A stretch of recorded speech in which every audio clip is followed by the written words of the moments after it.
بشيرا ونذيرا وداعيا إلى الله بإذنه وسراجا منيرا فقد قال الله تعالى في كلامه المجيد والفرقان الحميد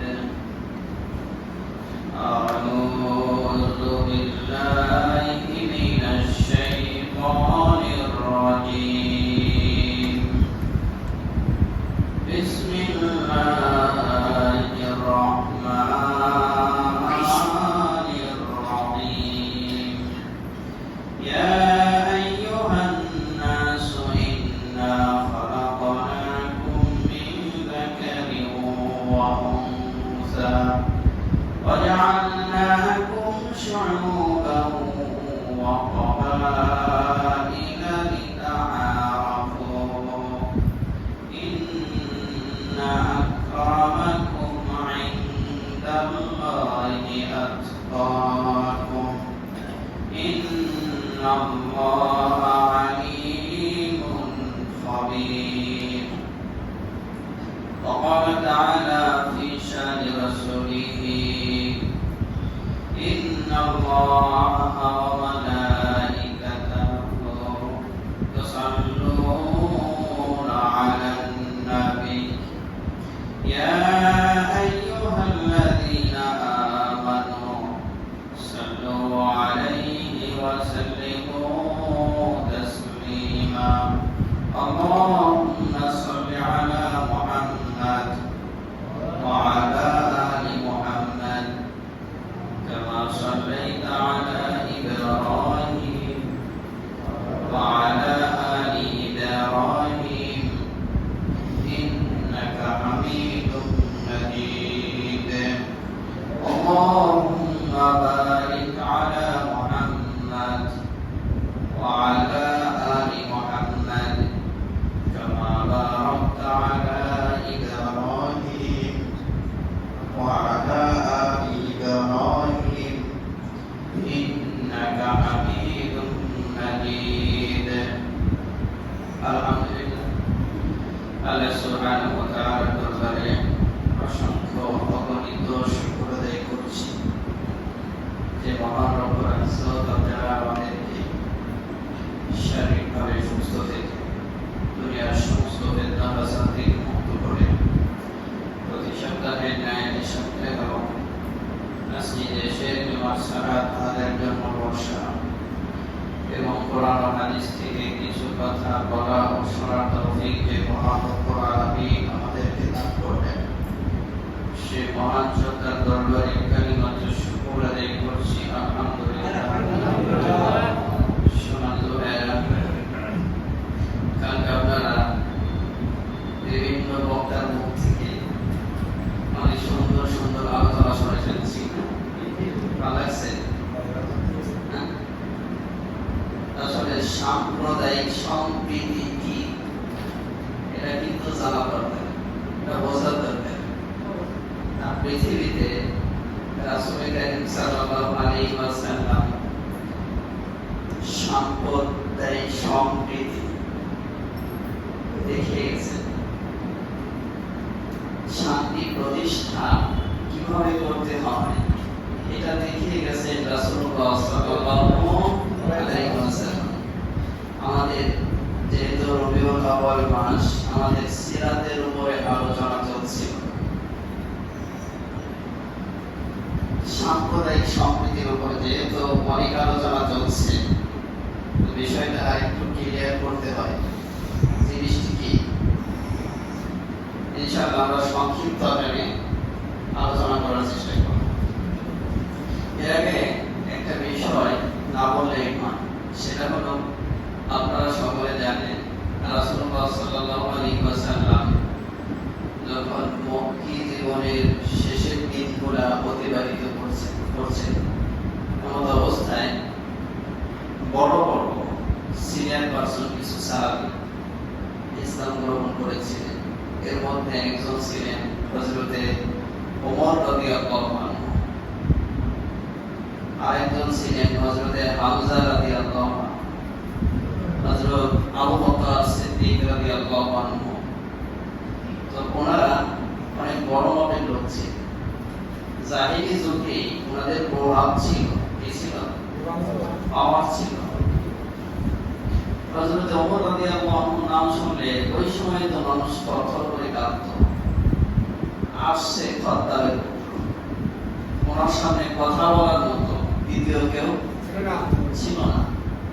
ওনারা যখন ইসলাম গ্রহণ করলেন, রাসূলুল্লাহ সাল্লাল্লাহু আলাইহি ওয়াসাল্লামের কাছে এসে এক পর্যায়ে হযরত ওমর রাদিয়াল্লাহু আনহু বললেন, আলাসনা আলাল হক, ইয়া রাসূলুল্লাহ, এই যে কাফেররা এত নির্যাতন করে, আমরা কি হকের উপর প্রতিষ্ঠিত নয়?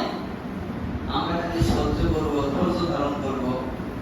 রাসূলুল্লাহ সাল্লাল্লাহু আলাইহি ওয়াসাল্লাম বলেন, হ্যাঁ, অবশ্যই আমরা হকের উপর প্রতিষ্ঠিত। তো সম্মানিত ভাইরা, এরপরে যে বিষয়টা বলতে যাচ্ছি সংক্ষেপে, ওই সময়ে যদি বিশ্বনবী সাল্লাল্লাহু আলাইহি ওয়াসাল্লাম অর্ডার দিতেন যে বাইতুল্লাহর মধ্যে যে 360টি মূর্তি আছে ভেঙে দাও, পানির সাথে মিশিয়ে দাও, অর্ডার দিতে দেরি হতো। দিনের বেলায় অর্ডার দিতেন, রাতের বেলায় ভাঙা সম্ভব ছিল কিছু না। রাতের বেলায় তো কাফেররা ঘুমিয়ে থাকে, ভাঙলে ভাঙা যেত না? এই আওয়াজ দিয়ে বলেন, ভাঙলে ভাঙা যেত না? যেত। তারপরে বিশ্বনবী সাল্লাল্লাহু আলাইহি ওয়াসাল্লাম কেন মূর্তি ভাঙার নির্দেশ দেননি? একটা প্রশ্ন, অ্যানসার দিচ্ছি। এর অ্যানসার হলো, উত্তর হলো, কারণ রাসূল করিম সাল্লাল্লাহু আলাইহি ওয়াসাল্লাম খুব ভালো করে জানতেন এদেরকে যদি আমি মূর্তি ভাঙার নির্দেশ দিই, কাফেররা রাতের বেলায় ঘুমিয়ে থাকবে, রাতের বেলায় বাইতুল্লাহ থেকে সমস্ত মূর্তি ভেঙে তছনছ করে দেওয়া যাবে, মাটির সাথে মিশিয়ে দেওয়া যাবে। কিন্তু অবস্থাটা কি? মূর্তি তো বিলুপ্ত হবে না, মাটির মূর্তি ভেঙে দিয়ে পাথরের মূর্তি তৈরি করা হবে, ঠিক না? আজকে ভাঙছে, কালকে তৈরি হবে, এক সপ্তাহ পরে বা এক মাস পরে এসে শক্তিশালী করে ওরা তৈরি করবে। এটা তো সমাধান নয়। তো সেজন্য মানুষের দিলের থেকে মূর্তি ভেঙে দিতে হবে। মানুষের অন্তরের অবস্থান যদি পরিবর্তন হয়, মানুষ যদি তাওহীদ বোঝে, তাহলে যে ব্যক্তি মূর্তি তৈরি করেছিল ও নিজে হাতে কোরআন দিয়ে আর হাত দিয়ে ওই মাটির মূর্তি, পাথরের মূর্তি ভেঙে চুরমার করে দিবে। সেজন্য মানুষের দিলের উপরে আঘাত করতে হবে। কিসের উপরে? অবস্থা কিন্তু দায়ী হয়েছিল। সেজন্য এখন সময় এসেছে, একটা পরিস্থিতি তৈরি হয়েছে, একটা প্রেক্ষাপট তৈরি হয়ে গেছে মানুষদেরকে তাওহীদ বোঝানোর। কি বোঝানোর? এখন তো বোঝানোর একটা সময় এসেছে, শীত কুফরি বোঝানোর একটা সময় এসেছে। এই সময়টা আমাদের কাজে লাগাতে হবে। আল্লাহ তৌফিক দান করেন। এটা বোঝানোর ক্ষেত্রে দেখেন মানুষের দিলের অবস্থা পরিবর্তন কিভাবে করব। রাসূল করিম সাল্লাল্লাহু আলাইহি ওয়াসাল্লাম কেন মক্কি জীবনে মূর্তি ভাঙার নির্দেশ দিলেন না? বুখারীর একটা হাদিস, আল্লাহ রাসূলের কাছে একজন মুশরিক ভাঙা মূর্তি নিয়ে আসছে। কি নিয়ে আসছে? ভাঙা মূর্তি, হাত নাই, মাথা নাই। আসার পরে বলতেছে, ইয়া রাসূলুল্লাহ, আমাকে কালিমা পড়ান। কি পড়ান? কালিমা পড়ান, আমি মুসলমান হতে চাই। রাসূল করিম সাল্লাল্লাহু আলাইহি ওয়াসাল্লাম বললেন, কি ব্যাপার, তোমার মূর্তির হাত নাই, মাথা নাই, ভাঙা মূর্তি নিয়ে আসছো কালিমা পড়ার জন্য, এই নিয়ে ঘটনাটা কি বলো। তখন ওই ব্যক্তি বলতেছে, আমার কাছে মূর্তির যত অসারতা আছে এগুলো প্রমাণিত হয়ে গেছে, আমি বুঝতে পারছি এগুলোর মধ্যে কিছুই নাই। কিভাবে বুঝলাম? আমি যেহেতু ওর পূজা করতাম, এই সাহাবী বলতেছে, এখনো তো সাহাবী মান নাই, তো যেহেতু ওকে খুব শ্রদ্ধা করতাম, আমি খুব সম্মান করতাম, সাথে সাথে করে রাখতাম, আমার প্রাকৃতিক রাগ আসলো। তো বাথরুম করার জন্য আমি যাব, এমন অবস্থায় ভাবলাম খোদাকে নিয়ে কি এই কাজ করা যায়? কত সম্মানের পাত্র, ওকে সাইডে রাখি। তো সাইডে রেখে আমি গেলাম আমার প্রাকৃতিক হাজত পুরা করতে। কাজ সেরে আসলাম, আসার পরে দেখি আমার খোদার শরীরটা ভেজা। তো ভাবলাম খোদার শরীর ভেজা, হয়তো কোনো রহমত আর বরকতের পানি হবে। আমি সামলাম, আচ্ছা। তো এখন দেখি দুর্গন্ধ। কি ব্যাপার, খোদার শরীরের রহমত আর বরকতের পানি দুর্গন্ধময় হবে কেন? পাশে তাকিয়ে দেখি কুকুরের নাভি দিয়ে করে করে পানি পড়তেছে। তখন আমি বুঝতে পারলাম কোন রহমত আর বরকতের পানি আমি সেটে পরিষ্কার করেছি। তখন চিন্তা করলাম, বিবেকের কাছে প্রশ্ন রাখবো যে নিজেকে কুকুরের পেশাব থেকে সেভ করতে পারে না, রক্ষা করতে পারে না, সে আমাকে কিভাবে পরকালে রক্ষা করবে? এটা কোনোদিনও সম্ভব না। মাথায় আগুনটা প্রচন্ড হবে, ইয়া রাসূলুল্লাহ। তখন মানলাম আসার মারার ফলে ওর হাত আর মাথা ভেঙে গেছে। সেজন্য আমি আর দেরি করতে চাই না, আমাকে পড়ায় দেন লা ইলাহা ইল্লাল্লাহু মুহাম্মাদুর রাসূলুল্লাহ, কালিমা পড়ে মুসলমান হয়ে গেলেন। সেজন্য মানুষের দিনের অবস্থার পরিবর্তন না হওয়া পর্যন্ত এগুলো দুনিয়া থেকে উত্থান করা সম্ভব নয়। রাসূল সাল্লাল্লাহু আলাইহি ওয়াসাল্লাম আমাদেরকে তাওহীদের দাওয়াত দিয়েছিলেন। এক নম্বরে কিসের দাওয়াত? তাওহীদের দাওয়াত দিয়েছিলেন। এরপরে অবস্থা কেমন হয়েছিল? তার মূর্তি সেই হয়ে গেছে। বুঝতে পারছেন? সেজন্য সময় এসেছে আমাদেরকে তাওহীদের দাওয়াত দেওয়ার। আমরা আমাদেরকে কোরআনে হাকিমের কথাগুলো স্পষ্টভাবে ক্লিয়ারলি বোঝাইতে চাই যে আল্লাহ সালাতের বিধান দিয়েছে, যে আল্লাহ সাওমের বিধান দিয়েছে, যে আল্লাহ হজ্জের বিধান দিয়েছে, যে আল্লাহ যাকাতের বিধান দিয়েছে, সেই আল্লাহ দিন প্রতিষ্ঠার বিধান দিয়েছে। এগুলো আমাদের বুঝতে হবে, বোঝাতে হবে। আল্লাহ বুঝবার তৌফিক দান করেন। সম্মানিত ভাইরা, কথাটা বলেছিলাম আজকের আলোচনার সাবজেক্ট হলো সাম্প্রদায়িক সম্প্রীতি ও শান্তি প্রতিষ্ঠায় মুহাম্মদুর রাসূলুল্লাহ সাল্লাল্লাহু আলাইহি ওয়াসাল্লাম। এখন সংক্ষেপে বলতেছি, আমি বিস্তারিত আলোচনা করতে পারবো না, কারণ সম্প্রীতির উপরে আপনারা কালকে অনেক কথা শুনেছেন, ঠিক না? দেখেন, এটা বোঝার ক্ষেত্রে বলি, রাসূলুল্লাহ সাল্লাল্লাহু আলাইহি ওয়াসাল্লাম উনি যে মানুষের মাঝে যে সম্প্রীতি স্থাপন করেছেন, এর দৃষ্টান্ত যে ভালোবাসা অন্যান্য ধর্মের মানুষের প্রতি তিনি দেখিয়েছেন, এর দৃষ্টান্ত মুহাম্মদুর রাসূলুল্লাহ সাল্লাল্লাহু আলাইহি ওয়াসাল্লাম কায়েম করে গেছেন। তো সম্প্রদায় থেকে সম্প্রদায় থেকে এটা ব্যক্তির সাথে কানেকশন না, এটা একটা জনগোষ্ঠীর সাথে কানেকশন। কিসের সাথে? জনগোষ্ঠীকে বোঝায়, একটা জাতিকে বোঝায়, একটা ধর্মীয় গোষ্ঠীকে বোঝায়। যেমন বাংলাদেশে মুসলিমরা সংখ্যায় বেশি না কম? সবচেয়ে বেশি। এরপরে হিন্দুরা, এরপরে অন্যান্য ধর্মাবলম্বী যারা আছে। তো সম্মানিত ভাইরা, এই যে হিন্দু একটা সম্প্রদায়, মুসলিম একটা সম্প্রদায়, তাহলে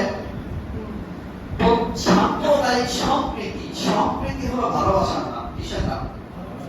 ভালোবাসার নাম, ভ্রাতৃত্বের নাম, মহব্বতের নাম, সুসম্পর্কের নাম। বুঝতে পারছেন? তো বাংলাদেশে সাম্প্রদায়িক সম্প্রীতি আছে, এখনো আছে, যার কারণে দেখা যায় একই দেশের নাগরিক আমরা, মুসলমানের রোজা আর হিন্দুর পূজা একসাথে চলছে, কোনো সংঘর্ষ নাই। আর এমনও দৃষ্টান্ত আমরা দেখেছি, এই যে 5 আগস্টের পরে এক শ্রেণীর মানুষ ছিল যারা স্বাধীনতাকে নস্যাৎ করে দেওয়ার অপচেষ্টায় লিপ্ত ছিল। স্বাধীনতাকে নস্যাৎ যারা করে দিতে না পারে, সেজন্য এদেশের ইসলাম প্রিয় তৌহিদি জনতা, মাদ্রাসার ছাত্ররা, ওলামায়ে কেরাম, আমাদের সংখ্যাগরিষ্ঠ যে ভাইয়েরা আছে, হিন্দু ভাইদের মূর্তি কিন্তু রাত্র জাগরণ করে এরা পাহারা দিয়েছে। এটা প্রমাণ করে এই বাংলাদেশে মুসলিম থাকার কারণে সাম্প্রদায়িক সম্প্রীতি টিকে আছে। এর বিপরীতে তাকান আপনি ভারতের দিকে, সেখানে কি সাম্প্রদায়িক সম্প্রীতি আছে? সাম্প্রদায়িক সম্প্রীতি যদি থাকতো তাহলে বাবরি মসজিদকে ভেঙে সেখানে রাম মন্দির স্থাপন করতে পারত না। এটা আমাদের বুঝতে হবে। সেজন্য ইসলাম আছে যেখানে সাম্প্রদায়িক সম্প্রীতি আছে, সেখানে ইসলাম ছাড়া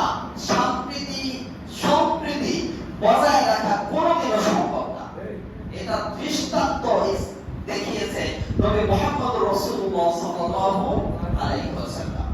তো সম্মানিত ভাইরা, এটা বোঝানোর ক্ষেত্রে আমি সোনালী যুগের আরেকটি ইতিহাস সংক্ষিপ্ত আকারে আপনাদের সামনে রাখছি। হযরতে ওমর ফারুক রাদিয়াল্লাহু আনহুর নাম শুনেছেন আপনারা? ইসলামের কত নম্বর খলিফা? কথা বলেন, আওয়াজ দেন। এই বিষয়গুলো কালকে আমার কাছে একটু কমতি মনে হয়েছে, যার কারণে বিষয়গুলো ক্লিয়ার করা দরকার, আমাদের জানার দরকার। সম্প্রীতি কি? সাম্প্রদায়িক সম্প্রীতি কি? ইসলাম প্রত্যেকটা মানুষের উপরে ইনসাফ করেছে। কি করেছে? সংখ্যালঘু সংখ্যাগরিষ্ঠের কোনো ডিফারেন্স ইসলাম করেনি। এই বিষয়টা আমাদের বোঝা দরকার, কারণ এই বিষয় যদি আমরা না বুঝি, বেজাতিদের কাছে দাওয়াতের কাজ করবো কেমনে? কথা বলেন। আমার আচরণে তো বেজাতি ইসলামের মধ্যে প্রবেশ করবে। এটা বোঝানোর ক্ষেত্রে হযরতে বিশ্বজাহানের দ্বিতীয় খলিফা, ইসলামের দ্বিতীয় খলিফা ওমর ইবনুল খাত্তাব রাদিয়াল্লাহু আনহু, ওনার শাসনামলে মদিনার প্রেসিডেন্ট। তো ওই সময়ে মিশরের গভর্নর ছিলেন আমর ইবনুল আস রাদিয়াল্লাহু আনহু। নাম শুনেছেন? অনেক উচ্চ মানের একজন সাহাবী, উনি মিশরের গভর্নর। তো ওনার ছেলে, যেহেতু গভর্নর সাহেব আমাদের বাংলাদেশে এমপির পাওয়ার যতটুকু ছিল স্বৈরাচারে, তার চাইতে তার দোসরদের পাওয়ার ছিল 3 গুণ। ঠিক কিনা? এমপি যতটুকু ক্ষমতার অপব্যবহার করেছে, তার চাইতে 3 গুণ বেশি ক্ষমতার দাপটার অপব্যবহার করেছে ওর দোসররা। তারা বলেছে, গতকালকে শুনছেন না, একটা ছাত্র কিভাবে 2000 কোটি টাকা আত্মসাৎ করতে পারে? তাহলে ওর নেতা কত কোটি করছেন? ওর দাদা কত কোটি করছেন? সম্মানিত ভাইরা, তো ওমর ইবনুল খাত্তাব রাদিয়াল্লাহু আনহু মদিনার প্রেসিডেন্ট, আর মিশরের গভর্নর নিযুক্ত করা হয়েছিল আমর ইবনুল আস রাদিয়াল্লাহু আনহু। খুব ভালো করে বোঝার চেষ্টা করেন। আমর ইবনুল আস রাদিয়াল্লাহু আনহুর ছেলে একটা অমুসলিমকে প্রহার করলেন। কি করলেন? প্রহার করলেন। অনেকভাবে হয়েছিল। তো ওই অমুসলিম তিনি সরাসরি চিন্তা করে দেখে, বাবা হলো গভর্নর, তার ছেলে আমাকে মেরেছে, বাবার কাছে গিয়ে বিচার দিলে বিচার পাওয়া যাবে না, সুতরাং যেতে হবে মুসলিমদের খলিফা এই ওমর ইবনুল খাত্তাব রাদিয়াল্লাহু আনহুর কাছে। যদি তার কাছে যাই, আশা করা যায় ন্যায় বিচার পাবো। দেখেন একজন অমুসলিমের ইসলামের প্রতি কতটা বিশ্বাস ছিল ইসলামের খলিফা, চিন্তা করা যায়। তাহলে ন্যায় নীতি ইনসাফ কতটা প্রতিষ্ঠিত ছিল। সেই সুন্দর মিশর থেকে রওনা করল অমুসলিম, সফর করে আসলো খলিফাতুল মুসলিমিন হযরতে ওমর ইবনুল খাত্তাব রাদিয়াল্লাহু আনহুর কাছে। আসার পরে বলতেছে, আপনি অর্ধজাহানের খলিফা, আপনার কাছে আসছি একটা বিচার দেওয়ার জন্য। কি দেওয়ার জন্য? বিচার দেওয়ার জন্য। আমি জানি আপনি ইনসাফ ভিত্তিক শাসন করেন, তো আমি সুন্দর মিশর থেকে এসেছি। আপনার গভর্নরের ছেলে আমার উপরে অত্যাচার করেছে। ওমর ইবনুল খাত্তাব রাদিয়াল্লাহু আনহু বলেন, কি অত্যাচার করেছে তোমার উপরে? আমাকে সে অন্যায়ভাবে প্রহার করেছে। আচ্ছা ঠিক আছে, আমি তোমাকে কথা দিচ্ছি, যদি তুমি যে অভিযোগ করেছো ওই ব্যক্তি যদি সত্যিকারের অভিযুক্ত আসামি হয়ে থাকে, তাহলে তুমি ন্যায় বিচার পাবা। আর যদি ওই ব্যক্তি আসামি না হয়ে থাকে, তার ব্যাপারে বিরুদ্ধে যে অভিযোগ করেছো, পানিশমেন্ট কিন্তু তুমিও খাবা। সম্মানিত ভাইয়েরা, এখানে আমাদের জন্য শিক্ষা আছে। আর যদি ইসলাম প্রতিষ্ঠিত থাকতো, কোরআনের শাসন ব্যবস্থা প্রতিষ্ঠিত থাকতো, একটা মানুষও মিথ্যা মামলা দিয়ে দুঃসাহস পেত না।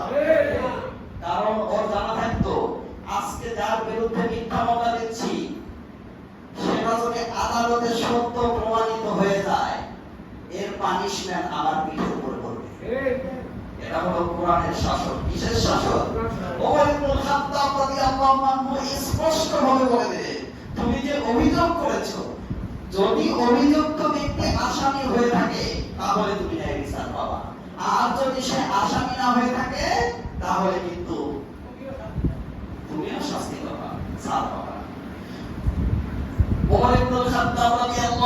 এর পরে কি করলেন? মিশরের গভর্নর সাহেবের কাছে পত্র লিখলেন, অতি দ্রুত তুমি এবং তোমার ছেলে আমার দরবারে হাজির হয়ে যাবা। পত্র পাওয়া মাত্রই দেরি করবার আর কোনো রকমের সুযোগ নাই।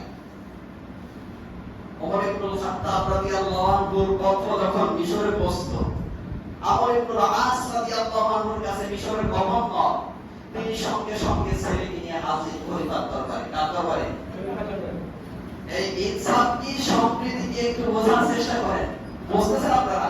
সময় শর্ট, আমি সংক্ষিপ্ত আকারে খুব ইম্পর্টেন্ট একটা বিষয় সবিস্তারে ছাড়া বোঝা খুব কঠিন, যেহেতু আপনাদের মাথা সেখানে শিক্ষিত মানুষ, আশা করি ইনশাআল্লাহ সব টাইমে বুঝবেন। তো আমর ইবনুল আস রাদিয়াল্লাহু আনহু ছেলেকে নিয়ে চলে আসেন কোথায়? বুঝেন না, খলিফার দরবারে আসলেন। আসার পরে আমর ইবনুল আস রাদিয়াল্লাহু আনহুর সামনে হযরতে খলিফাতুল মুসলিমিন ওমর রাদিয়াল্লাহু আনহু আমর ইবনুল আস রাদিয়াল্লাহু আনহুর পুত্রকে জিজ্ঞেস করলেন, অমুসলিমের উপরে, সংখ্যালঘুর উপরে কেন নির্যাতন করেছো? সে যে অভিযোগ করেছে তোমার কথা, ওর কথা কি সত্য? আমর ইবনুল আস রাদিয়াল্লাহু আনহু ছেলে মাথা নাড়িয়ে সম্মতি জ্ঞাপন করলেন, হ্যাঁ ঘটনা সত্য। আমার ভাইয়েরা, এরপরে কি হলো? ওমর রাদিয়াল্লাহু আনহু ওই অমুসলিমকে বললেন, এই যে নাও যাবো, যেমনি ভাবে তোমাকে সে মেরেছে ঠিক তেমনি ভাবে আমি খলিফার সামনে তুমি মেরে প্রতিশোধ গ্রহণ করো। দিস ইজ ইসলাম। এর নাম হলো ইসলাম। এর নাম কি? কোরআনের শাসন ব্যবস্থা। সংখ্যালঘু আর সংখ্যাগরিষ্ঠের কোনো ডিফারেন্স ইসলাম করে না। মানুষ হিসাবে প্রত্যেকটা মানুষের উপরে ইনসাফ ভিত্তিক শাসন ব্যবস্থা করেছে আল্লাহর কোরআন। আল্লাহ কোরআন। তো সম্মানিত ভাইরা, মারা হয়ে গেল।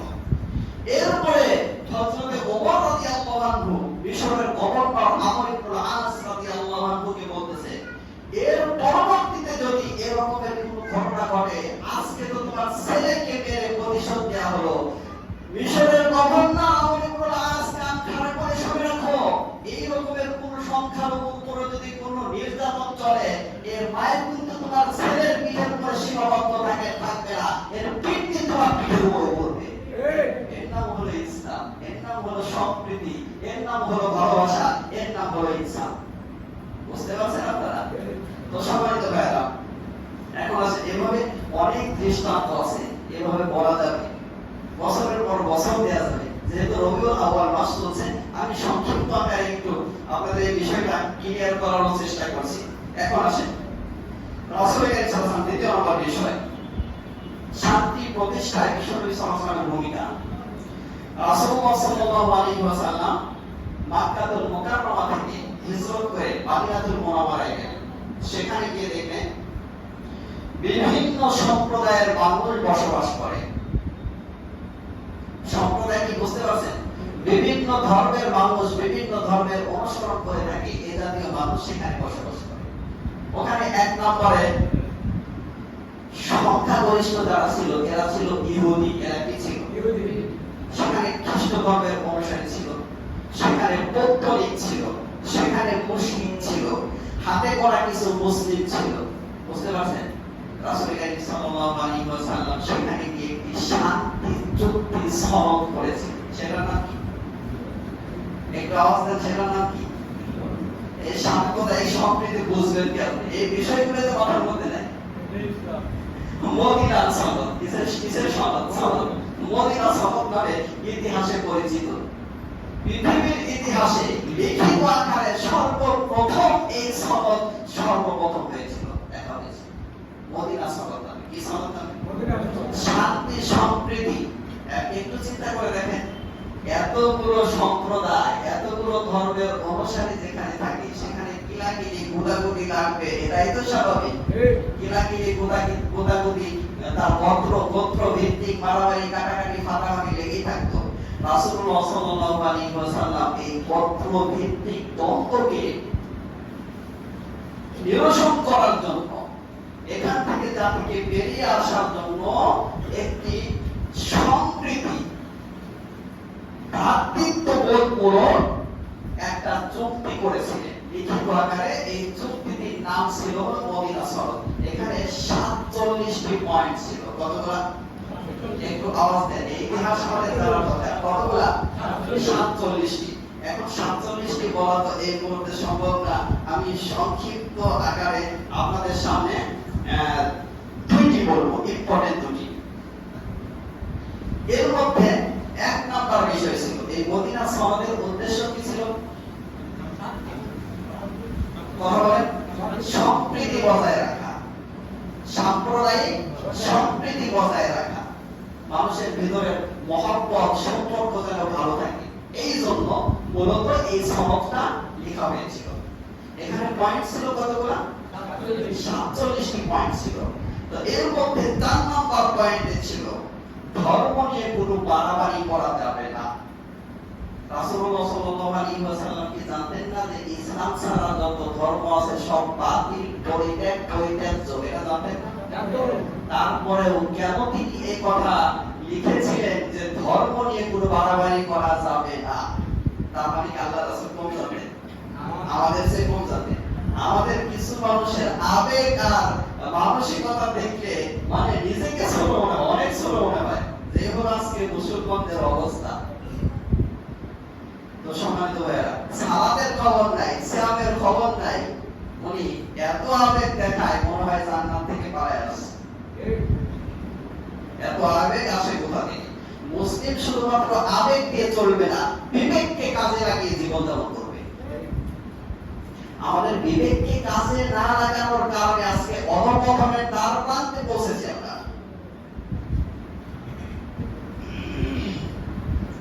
তো সম্মানিত ভাইরা, এর 4 নাম্বার যে পয়েন্টে লেখা ছিল সেটা হলো ধর্ম নিয়ে কোনো বাড়াবাড়ি করা যাবে না। আল্লাহ রাসূল কিন্তু জানতেন, কারণ আল্লাহ তাআলা কোরআন নাযিল করে বিশ্বনবী সাল্লাল্লাহু আলাইহি ওয়াসাল্লামকে জানিয়ে দিলেন ইন্না দীনা ইনদাল্লাহিল ইসলাম, একমাত্র আল্লাহ রাব্বুল আলামিনের কাছে গ্রহণযোগ্য ধর্ম হলো ইসলাম। ইসলামের বাইরে কিছু নাই, ইসলামের বাইরে কিছু নাই। এবং ইসলাম ব্যতীত যারা জীবন যাপন করবেন আল্লাহ রাব্বুল আলামিন তাদের জীবনের কোনো কর্মকাণ্ডকে কবুল করবেন না। কোরআনে হাকিমের মধ্যে আল্লাহ রাব্বুল আলামিন বললেন ওয়া মাইয়াবতাগি গায়রাল ইসলামি দীনান ফালাই ইউকবালা মিন ওয়া হুয়া ফিল আখিরাতি মিনাল খাসিরিন। আল্লাহ রাব্বুল আলামিন বলেন ইসলাম ছাড়া যদি কোনো মানুষ কোনো মত, কোনো মতবাদকে প্রতিষ্ঠিত করে বা আমল করে কোনো বিষয় ইসলামের বাহিরে, ইসলাম ব্যতীত কোনো ধর্মের অনুসরণ করে, আল্লাহ রাব্বুল আলামিন তার ওই আমলগুলোকে কবুল করবেন না। ওয়া হুয়া ফিল আখিরাতি মিনাল খাসিরিন, আর আখিরাতে এই ব্যক্তি হবে ক্ষতিগ্রস্তদের অন্তর্ভুক্ত। তাহলে ইসলাম ব্যতীত আল্লাহ রাব্বুল আলামিন কোনো দল, কোনো মত এগুলোকে কবুল করবেন না। বুঝতে পারছেন? স্পষ্ট আল্লাহ রাসূলের উপরে কোরআন নাযিল আল্লাহ করলেন, উনি কি কম জানতেন? আমাদের চেয়ে কম বুঝতেন? তাহলে কেন তিনি এই যুক্তি করলেন? কথা বলেন কিসের জন্য?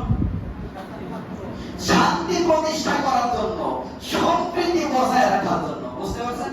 তারপরে জোর করে এক ধর্ম থেকে আরেক ধর্মে ধর্মান্তর করা যাবে না, এটা লেখা ছিল। কয় নম্বর পয়েন্টে? এই মদিনা সনদের কয় নম্বর পয়েন্টে ছিল এটা? 4 নম্বর পয়েন্টে। 7 নম্বর পয়েন্টে, আমি 47টি বলতে পারবো না, দুটি বলছি।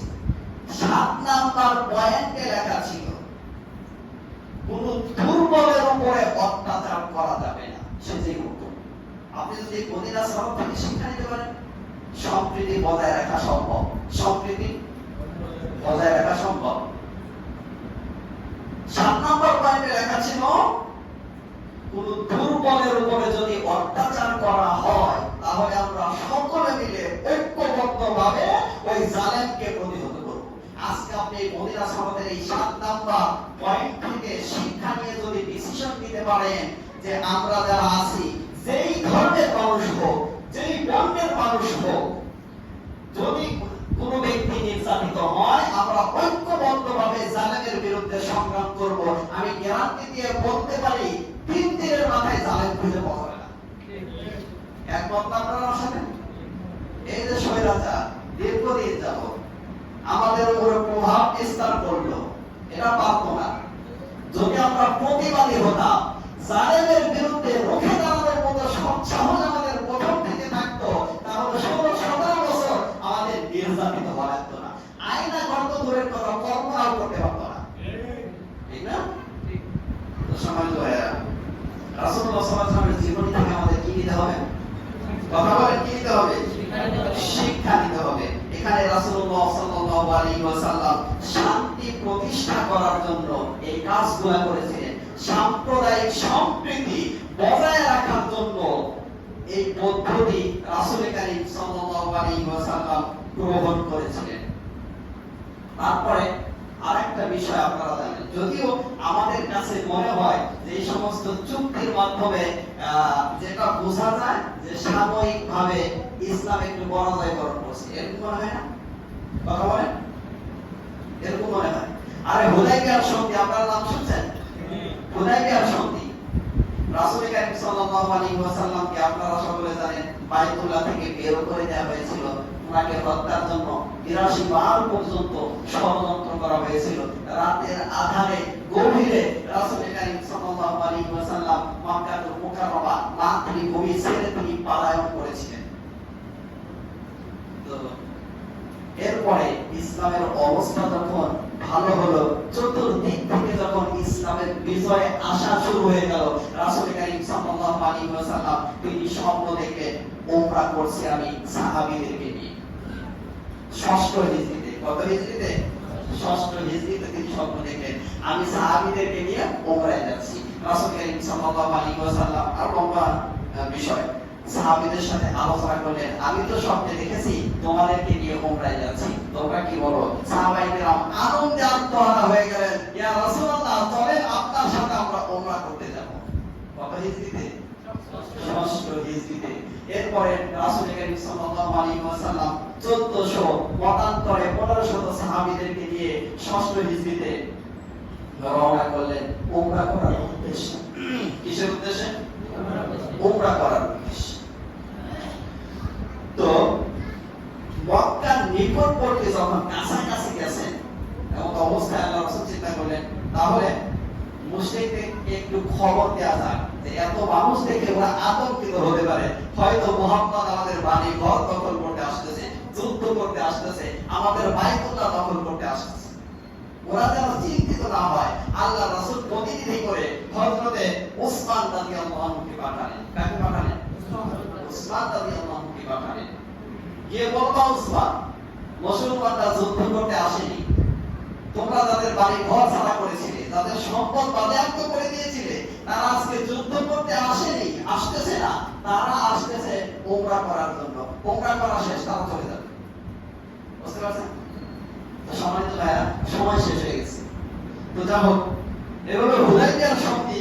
এখানে যে আপনার কয়েকটা পয়েন্ট ছিল, এগুলো বাস্তবিক দৃষ্টিতে আপনার কাছে মনে হবে মুসলিমদের বিপক্ষে। কাদের বিপক্ষে? আসলে সব কয়েকটা পয়েন্টই কিন্তু মুসলিমদের বিপক্ষে ছিল।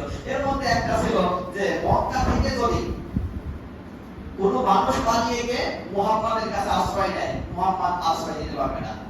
আর যদি মুহাম্মাদের দলের কোনো লোক মক্কায় যায় তাহলে আনতে পারবে না। এটা কি ইসলামের পক্ষে না বিপক্ষে?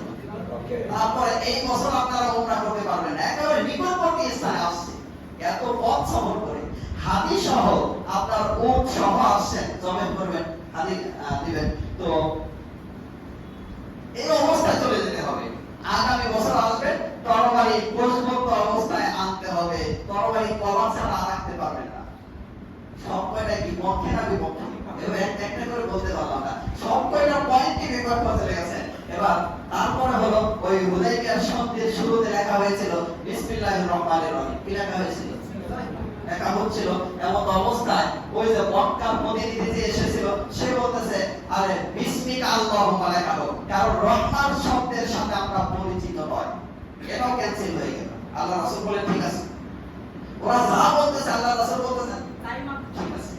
এরপরে হযরত আলী রাদিয়াল্লাহু আনহু পত্রের শুরুতে লিখেছিলেন যে বিন মুহাম্মাদির রাসূলুল্লাহ সাল্লাল্লাহু আলাইহি ওয়াসাল্লাম, মুহাম্মদ সাল্লাল্লাহু আলাইহি ওয়াসাল্লামের পক্ষ থেকে। এবার কাফেররা আপত্তি করলো, আরে তোমাকে যদি মুহাম্মদুর রাসূলুল্লাহ মানবো তাহলে এত দাম কত থাকতে পারে না।